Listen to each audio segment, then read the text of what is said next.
Hello, everyone. This is Jeff Hirsh, reporter at Evanston Now. We're doing our interviews with mayoral candidates in the upcoming primary for the municipal elections in Evanston. With me is Daniel Biss. Good afternoon, or could be good morning, whenever people watch this. So we'll get right to the questions. The very first question is about policing in Evanston. The 2021 budget by City Council reduced the sworn level of staffing by 7%.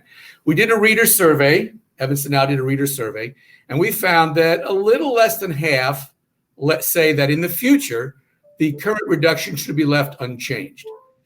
A little less than that said reduce by a certain degree more, and then less than that said increase it by certain varying percentages. So with that in mind, or whatever your thoughts are, do you believe that the current reduction in police staffing should stay the same in the future? Should the police staffing be reduced more, or should it increase? And if it is reduced, what can you do with the money if there is budgetary savings? So I think about this question almost in the opposite order. So here's what I propose that we do. I think we need a community-wide discussion that says, here, what's a full audit of what the police are doing? And then let's divide those functions into three categories. What are the things that police must be doing and that no one else could do as well as the police? There's just recently we had an absolute tragedy in the south side of town where someone who had committed several murders during the course of that Saturday in Chicago then wound up taking someone hostage and shooting them in an IHOP. And I think it's pretty obvious, at least to me, that no one other than the police could respond to that situation appropriately. And by the way, Evanston police did respond to that situation with remarkable bravery. Then there's the opposite end of the spectrum, which is what are things that we're asking our police to handle right now that somebody else could handle better? And I would say things like mental health crises, substance abuse treatment, substance abuse crises, traffic stops in some instances would fall into that category. And then the intermediate categories, what are the things that we ought to ask police with someone else like a mental health co-responder to handle together? And then once you've answered those questions, what goes in those three buckets, then you got to say, okay, if something that police are currently doing would be better done by somebody else, then what's the right way to build out the capacity, let's say in partnership with mental health nonprofits, to ensure that we're able to provide those services in a different way, and then we pivot. Now, I think the end game, when we're done with that work, is we'll find that right now we're asking Evanston police to do too many different things that are not for competency, and we will wind up spending less. Are you then philosophically opposed to increasing the police budget? It's a question we want to either spread it out to other areas or decrease it. The idea of let's increase the police budget, build up, bring back people who were eliminated, not necessarily those people, but the positions. Is that a non-starter for you? I mean, to me, I choose to answer this practically, not philosophically. What I would say is that I think right now we're asking our police to do too many different things, and that's starving our ability to solve those same problems in different ways through community services, and that's what I want to prioritize. Okay, let's move on to our, we can talk about this for hours, but we can't. So we're going to move on to our next issue, which is economic development. What specific steps can be taken to help, if any, can be taken to help Evanston businesses recover from the pandemic? And the pandemic will end eventually. So when it ends, what steps can be taken then to improve the economy and the business climate? Do you favor things such as to incentivize tax breaks, zoning changes, or subsidies on the part of the city to help businesses? Well, we got to take all things like that on a case-by-case basis. Of course, there are situations where zoning changes and subsidies are the right thing to do. The city does that periodically, sometimes does it wisely, I think, and we need to look at all the different tools. But I think there's other things we ought to do as well. For example, I think we need to use the city's power as a convener to make sure that we're supporting Evanston residents' desires to shop locally as much as possible. I think we need to make sure that we're helping people support local small businesses. I think we need to use the Evanston city government's purchasing power to support small businesses as well. I think we could do a better job of using Evanston businesses as vendors and hiring more Evanstonians, including Evanstonian entrepreneurs, in the city government to make sure we're keeping our dollars in-house here. I think we also need to be a partner with our local businesses in pulling down federal support. There was an election in Georgia that was just 8 days before we're filming this that handed U.S. Senate control to the Democrats, which means that the Biden administration and the Democratic Congress are going to be able to partner on an effort to provide aid to small businesses and local governments. And we need to make sure we're working with Congresswoman Schakowsky and Senators Durbin and Duckworth to design that program in a way that supports our small businesses. The last thing I would say is that as we come out of the pandemic, I think there's going to be a transition in the economy, and one that I think could really be beneficial to Evanston's commercial real estate, as I think a lot of businesses are going to be looking to both geographically diversify and physically downsize their footprint. I think we could be real winners if we seize that opportunity. Well, that kind of segues to the next question, which is housing, specifically affordable housing. I said this to the other candidates. I'll say it to you too. There's always two words, I think, when you talk to anybody in politics about Evanston that come up, and those two words are affordable housing. So what specific steps, if any, do you favor to increase the amount of affordable housing? Should there be any city subsidy or incentives, which is kind of the same idea as the business question? Before you answer, I want to show you one specific idea, and that is, should the city permit 2 and 3 flat dwellings in single family zones? A little less than half who responded to our survey said yes, about a third said no, and about a quarter said not sure. So it's about half and half, either yes or no or not sure. So that specifically and overall in general, what are your thoughts about increasing affordable housing stock in this community? Yeah, it's really critical. It's one of the top, probably 2 or 3 issues that our city needs to face. And by the way, affordable housing means affordable for middle income households who have been often priced out, and affordability for households living in deep poverty. Both of those are critical priorities. I think the inclusionary housing ordinance can be strengthened, especially to further incentivize the creation of units for families living under, let's say, 50 or 60% of the area median income, as well as increasing the fee in lieu to make sure the developers that aren't generating those units are putting enough money in the fund that the city has the resources we need to support affordable housing. To your graphic, I think the question of exclusionary housing is really, really important, right? We have, through single family zoning and large lot sizes and various other limitations around things like parking and so forth, we make it illegal to build affordable units in a lot of the city. I often give the example of my own home. I live in a modest townhome on Central Street, but I couldn't afford to live in 95% of my own neighborhood because it's zoned for single family homes on large lots. And I think permitting more construction of truly affordable multifamily units is an important priority. So what I propose to do specifically is to convene a full process of looking at our zoning code through the twin lenses of racial equity and affordability, and figuring out what changes to our exclusionary zoning policies ought to be made to ensure that we're moving toward more affordability. And I think the idea that you put on screen, which has already been enacted in, for example, Minneapolis and Oregon, is a really interesting thing to have on the table as we do that analysis. Does that mean you want an overall review of citywide zoning, or just maybe certain areas that could be targeted with these changes? We need to have a full look at the whole thing. And I think there's a variety of different things you might say. Like, for example, you might say, well, hold on, there's a difference between R1 zoning in a neighborhood that's far from transit compared to having R1 zoning very close to train stations. There's lots of questions you could ask. For example, the question of zoning looks real different close to Northwestern because of student housing than it does anywhere else in town. So I think every zoning question you ask should not be answered in a one-size-fits-all blanket way. You got to be sensitive and careful and think about each individual neighborhood and corner of our town. But yeah, I advocate a complete, comprehensive look, top to bottom, at the whole code through the lens of saying, hey, what zoning ought to do is create equity and create affordability.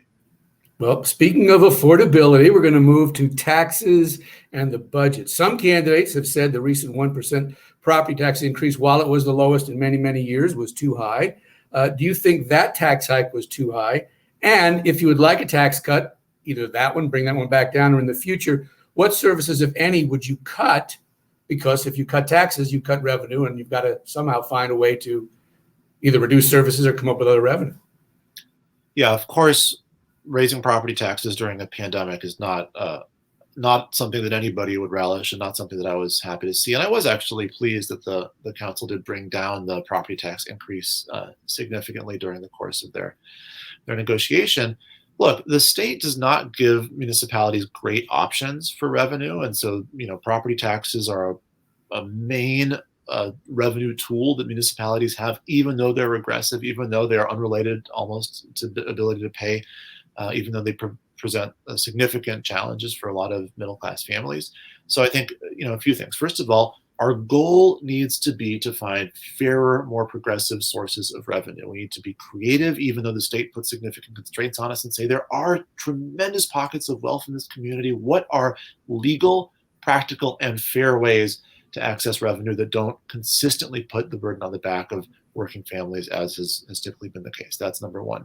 Number two, I think we need to be honest about the fact that the city has made a lot of cuts, and that there's not a lot of fat sitting around in the city bureaucracy. I know people often imagine that that's the case, that there's just tons of waste in every government body, but in fact it's just not true, and it's not true in my experience of city government.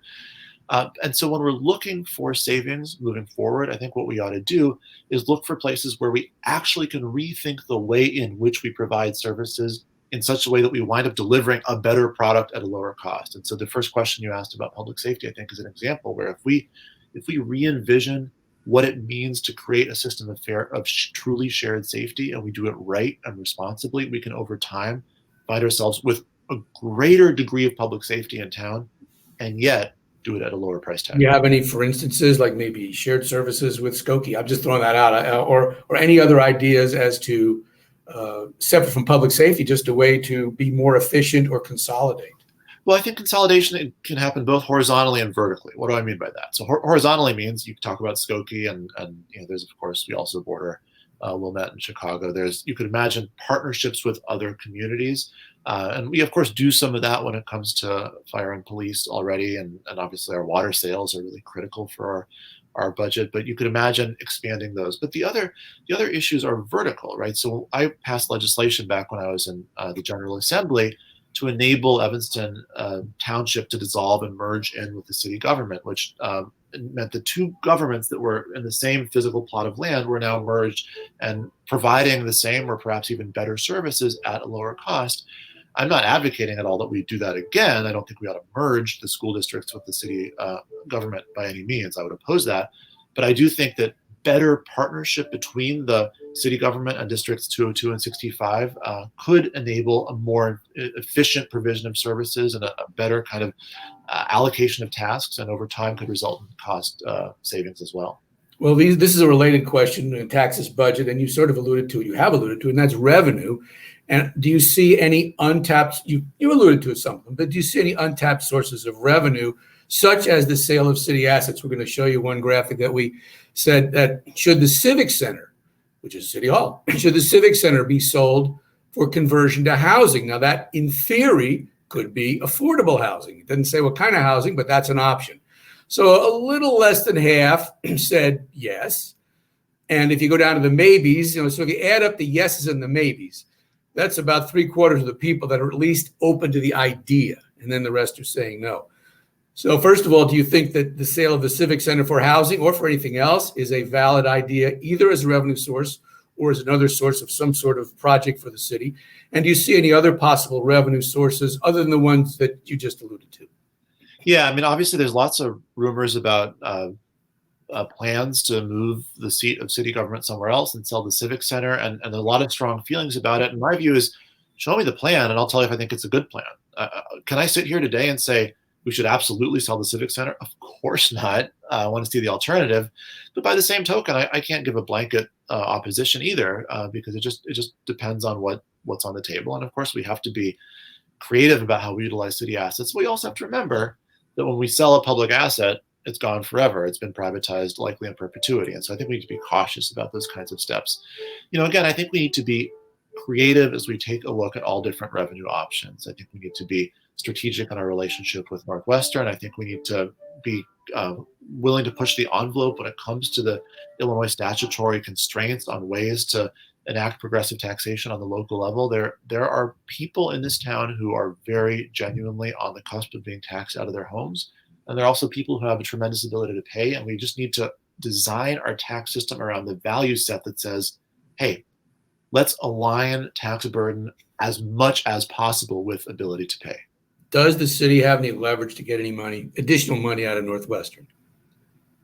And do you favor using it if you believe there is such a thing? Yeah, of course. I think the city has to have a constructive, healthy relationship with Northwestern, of course. And the city should just be clear about the fact that we need each other. And that means Northwestern needs us. It's not only that we need them, it's also they need us. They need us for various zoning changes and permits for various activities that they request. And we're not going to, they're not going to be subject to property tax under the Illinois Constitution as it currently stands.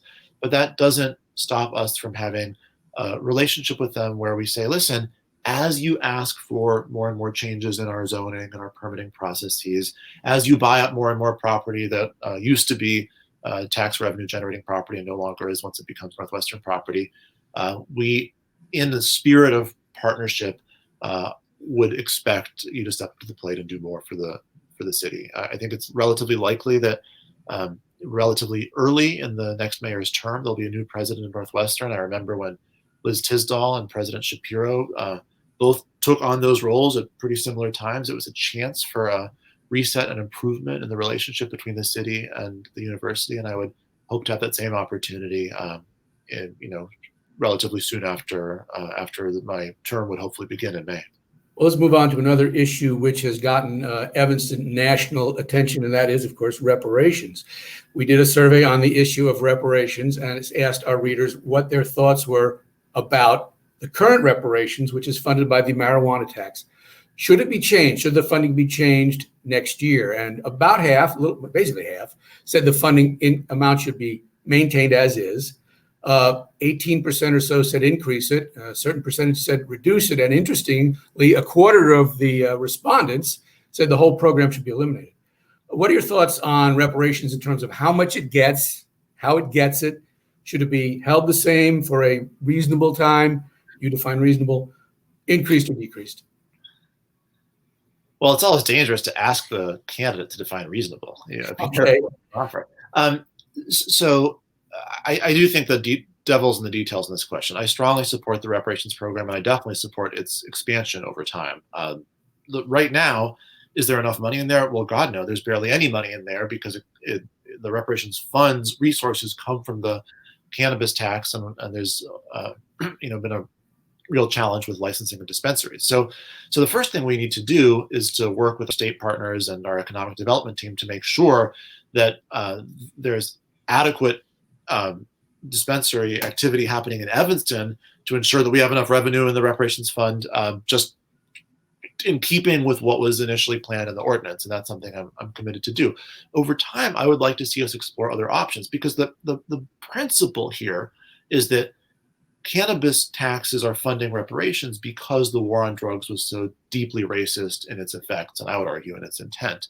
And so there's repair work to be done. There's harm that needs to be repaired coming out of the war on drugs. That's true, but it's not as though that's the only institutional racism that has existed in Evanston. If you look at the history of our hospitals or Northwestern or financial institutions or more, there's a lot of other harm that was done that needs to be repaired. And I would look to those entities that have committed that harm as potential sources to enhance the reparations fund over time. Do you look at the general fund and say, all right, we're going to take dollars from program X to expand this?